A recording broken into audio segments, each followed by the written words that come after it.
Welcome into the Crown Score podcast. Kevin Stewart along with Reggie Walker as always. And joining us this week, Sam Perley, Hornets.com writer. Sam, thanks for coming on. Yes, thank you for having me as always. It's been a rough stretch for the Hornets. At one point they were staring at the 4 seed right in the face. And now as we sit here today, they do have a play-in game Tuesday night as the 10 seed. A lot of things have gone wrong for the Hornets as far as injuries, as far as play down low, as far as clutch moments. But Sam, as you sit here as they play Indiana on Tuesday night, what's your thoughts on how the last month or so has gone for this basketball team? Yeah, it's been obviously been a challenging month. I think there's been some highs and some lows. I think, the way you could kind of maybe start this phase of the Hornets are in right now is you have to go back to that game, which coincidentally last time they were in Indiana with Gordon Hayward's injury. I think that one has been a really hard one when you start looking back to overcome, just because of how talented he is and how much he gave this team offensively, creating shots, facilitating, defensively, switching on to guys, just a big sizable playmaker that a lot of guys really played off on. And then compiled with the LaMelo injury at the time and Malik Monk's injury, it was hard to get a footing. And I think the Hornets got back on track a little bit. And then reintegrating some of those guys is just as big a challenge as losing them in the first place, which is what you've seen these last couple of weeks. So yeah, obviously a tough weekend. There was a couple games. They put themselves in position to win. If you even go back to that Pelicans game last week, and then in the Denver game too, I thought they think it was maybe a one possession game late in the third. The Knicks game, I mean, it's just crazy how sports can be sometimes. I mean, they make one of those shots in New York or one more shot against the Wizards, and it's an entirely different narrative this week. So as we hear far too often, it's a make or miss league, and unfortunately, There's a couple misses. So, at the end of the day, they've got themselves a chance to get in the play-in or play off with this play-in tournament, and you just got to take care of business against Indiana starting off with. Yeah, I think, for me, it's interesting, right? We look at the last stretch of games and they finished with 5 straight losses, going into this play-in tournament situation. But the interesting thing was, right, when all those injuries started to pile up, and then I think Miles missed a game or two with some COVID stuff, and all these different things were going on. And remember, at first, they were kind of playing pretty well, right, in that stretch of games without all those people.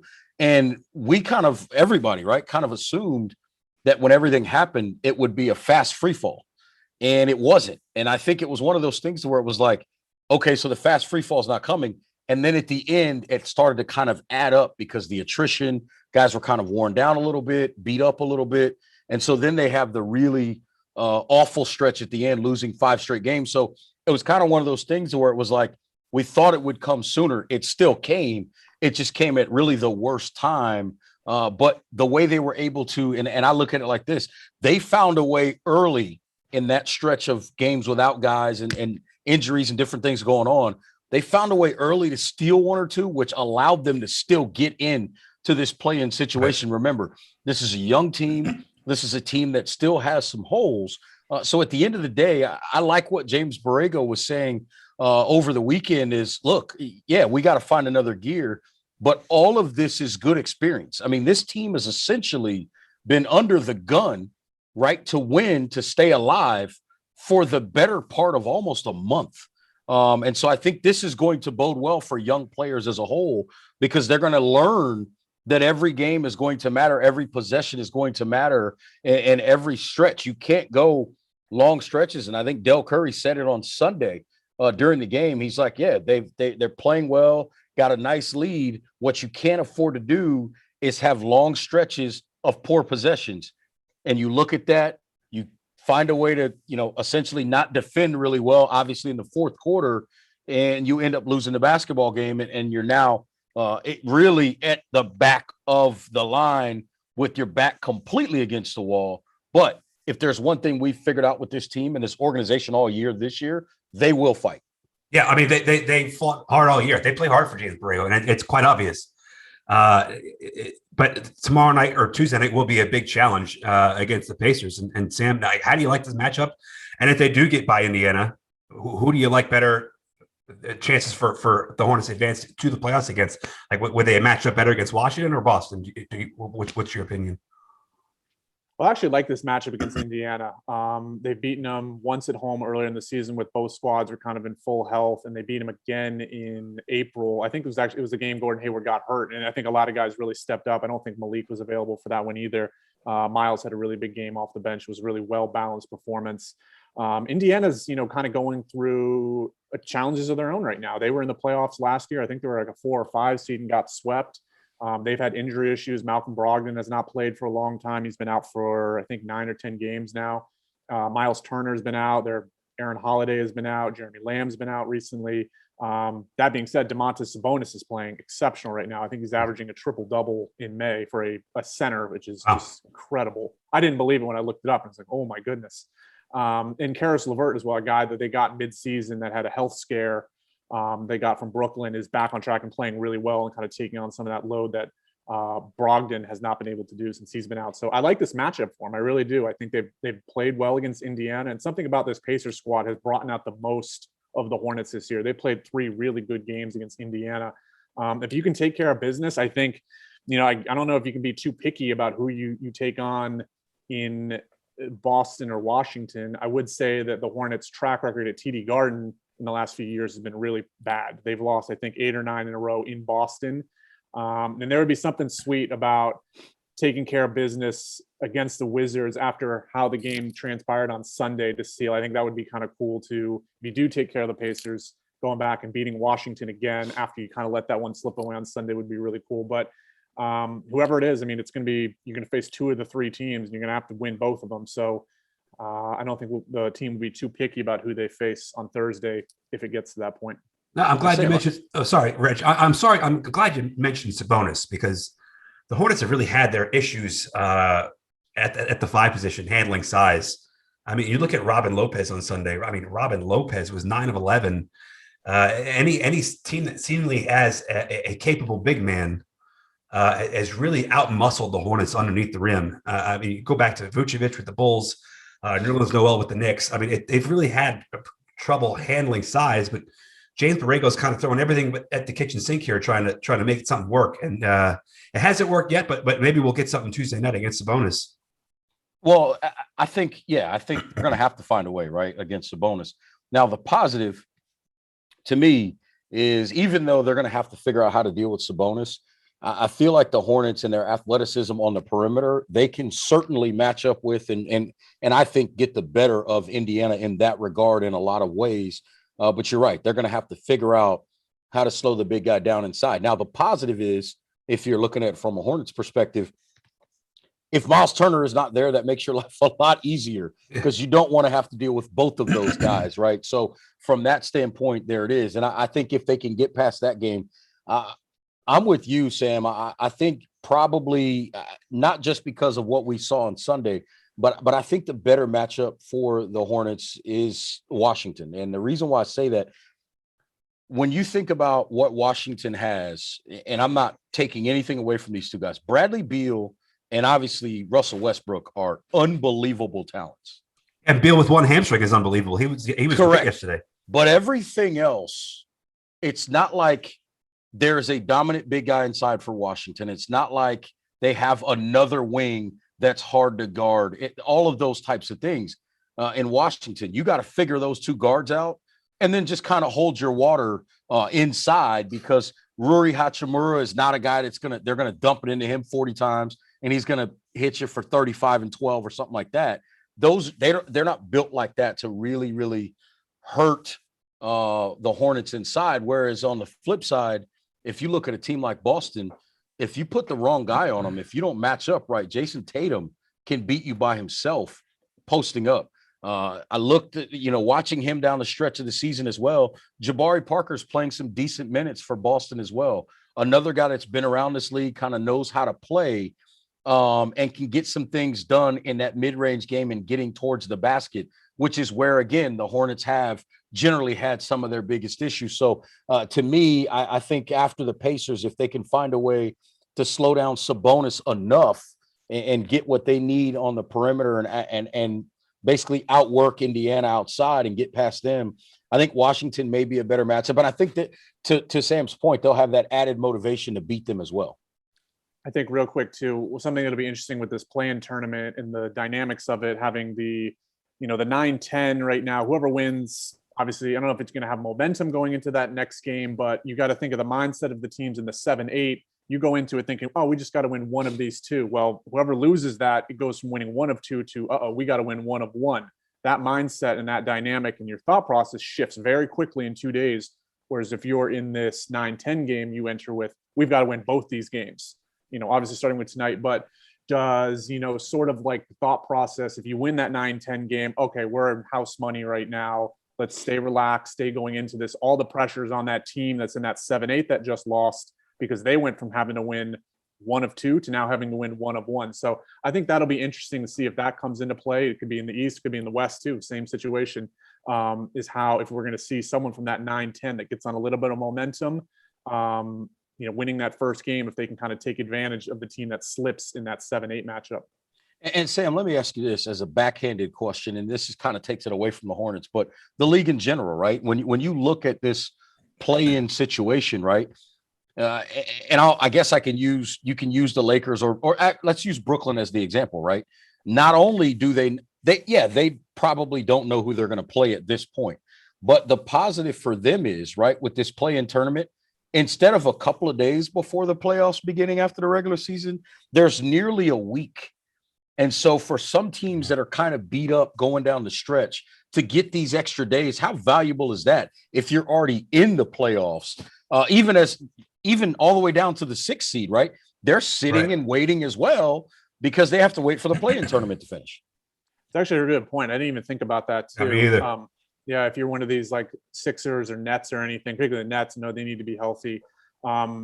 Yeah, I think it's a huge advantage. I would say it's somewhat of a disadvantage, although I don't think, could see something different in the West if Phoenix gets matched up with the Lakers in the first round. But kind of a disadvantage if you're 1 or 2 is you don't know who you're playing. So you've got to scout for anywhere from 2 to 4 teams right now. So that could be something that factors in maybe, and also some of these teams, if you're hot ending the season, like Philadelphia, do you want to have a week off right now? Obviously you want to get that rest, but there's also that element of we want to keep things rolling. You see that sometimes, I think, in the NFL playoffs, is that team that like sits all their starters in week 17 and then has the home field advantage or has the bye, and then they don't play for like 2 or 3 weeks. And all of a sudden they get upended by a team in the wild card that's just kind of rolls off 3 or 4 wins at the end of the season and gets hot. So it'll be interesting dynamics, I'm sure. I mean, you obviously love the rest, but you want to know who you're playing. If you're Utah right now, or if you're the Nets or the 76ers, that would certainly help. So I like the twist, and I like that the NBA is being innovative and trying different stuff right now. And I think it's really compelling. Yesterday was really compelling with the play-in dynamics, and that was just kind of luck that the Washington-Charlotte game came down to a play-in spot, or Memphis-Golden State as well. So it's been really good. I think it's going to be, from a general NBA observation, a really exciting week for the league to see how this plays out. I still laugh at the fact that after this year, 72 games, generally 82 games, they still need a couple more games to figure out the playoff teams. I'm not saying it's bad. I'm just saying it's kind of interesting. 82 games. Oh, let's play 2 more. Sam, you talk about the momentum. What always reminds me of is 2007 Major League Baseball with the Colorado Rockies. I think they were the hottest team on the planet coming down the stretch. And then, I believe they swept the NLCS. And then the Red Sox came back from a 3-1 deficit. So they were sitting down for quite a while. Yeah. And they cooled off real quick, unfortunately, getting swept by the Red Sox in the World Series. And I say that as a Yankee fan. And one question before I let you go, Sam. Sam, I can tell you, Kevin was miserable watching all of that. We worked directly together at the time. He was not a happy man. Yeah.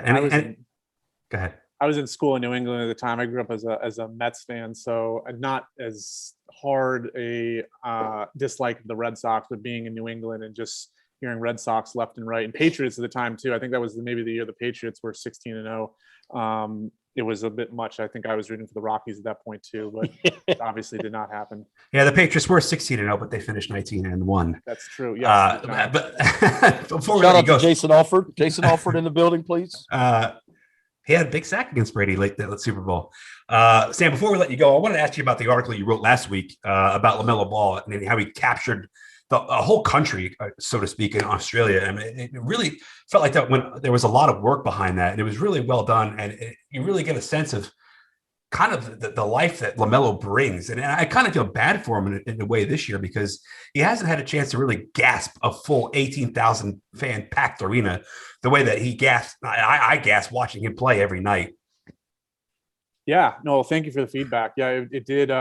It was a long time. I think I started working on it maybe in mid-February and kind of reaching out through some contacts I had. And I remember stumbling across an article by Olgan Olick, who's the ESPN NBL reporter, saying that LaMelo's jersey was the number one selling jersey in Australia. And I said, something kind of clicked. I said, that's kind of odd because he's not really from there. I know he played there, but I didn't think he had that big of an attachment. And I think he was actually second in New Zealand too, behind only Steven Adams. So did some kind of poking around. I had some contacts that were from Australia that I know through the league and reached out to them and said, what guys kind of taking the temperature. Like, yeah, it's real. Like he is really, really, it was a total mania when he was down there. So kind of dug in and I was able to kind of get in connections with people I knew that lived in Illawarra, the Illawarra region in Wollongong, and knew some people in Melbourne, and was able to kind of just kind of ask around to talk to people down there. And it's just fascinating. It's, he didn't play there for very long. He was only there for 3 or 4 months. This is all pre-COVID too. Right. I think maybe he was there from maybe like August 2019 to January 2020. Yeah, it's fascinating. It was really, really interesting. And just the impact he's had inspiring kids, and it just was something that the NBL had never seen before. Usually they're getting guys that are former college players that aren't quite good enough for the NBA, or local players, or guys like Andrew Bogut who are kind of coming over after they've played out their NBA careers, are coming down there. Rarely do they see a talent on this level of potential stardom prior to going to the NBA.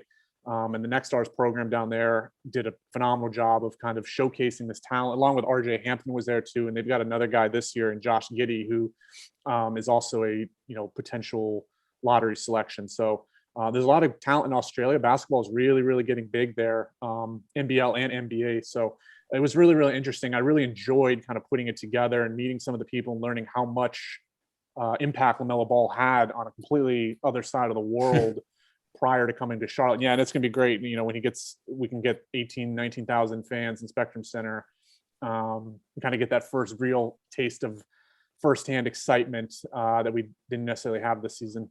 Yeah, I'm waiting for that full crowd reaction to when he just underhands a full court pass to Miles like it's nothing.